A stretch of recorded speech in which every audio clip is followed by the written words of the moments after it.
Imagine waking up one morning, scrolling through your phone, and realizing that what you are seeing and what you are not seeing has been carefully, quietly, and deliberately decided for you. Not by an algorithm, not by a content policy, by the federal government. This is not a conspiracy theory. This is what the documents showed. In 2024, internal records obtained from some of the largest social media companies in the world revealed something that would have seemed unthinkable just a decade earlier. The FBI and the Department of Homeland Security had been sending regular, systematic requests to platforms like Facebook, Twitter, and YouTube, flagging specific posts, specific accounts, and specific stories for removal or suppression. And the platforms, in most cases, complied quietly, quickly, and without ever telling their users. Millions of Americans were sharing information, debating ideas, and forming opinions about one of the most consequential presidential elections in modern history. And somewhere in a government office, officials were deciding which parts of that conversation were allowed to continue. But what was actually being suppressed? And who exactly was making those decisions? The documents painted a picture that was far more organized than anyone had imagined. This was not a handful of isolated requests. There were spreadsheets. There were dedicated communication channels between government officials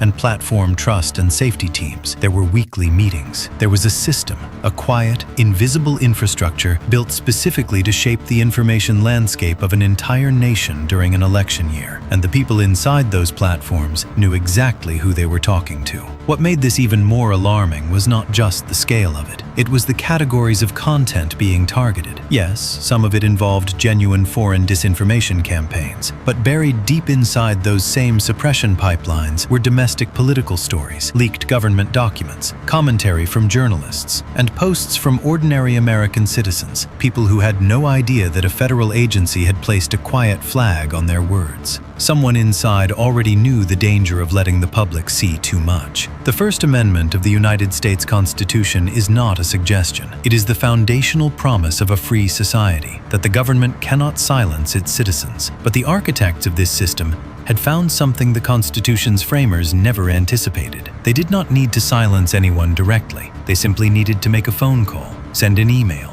flag a spreadsheet row, and let the platforms do the rest. Technically, no law was broken. At least, that is what officials would later argue. But the question that haunted legal scholars, journalists, and millions of ordinary Americans was far simpler and far darker than any legal statute. If the government can quietly decide what you are allowed to read during an election, does your vote still mean what you think it means? The revelations triggered congressional investigations, emergency hearings, and fierce legal battles that stretched deep into 2024 and beyond. Whistleblowers inside several platforms began speaking to journalists, describing an atmosphere of pressure, compliance, and fear. Some described being told that pushback against government requests could result in regulatory consequences for their companies. Others described watching colleagues quietly approve suppression requests without asking a single question. The truth was far darker than expected, because the most chilling part of this story is not what was removed. It is everything that was quietly buried so deep in the algorithm that it may as well have never existed.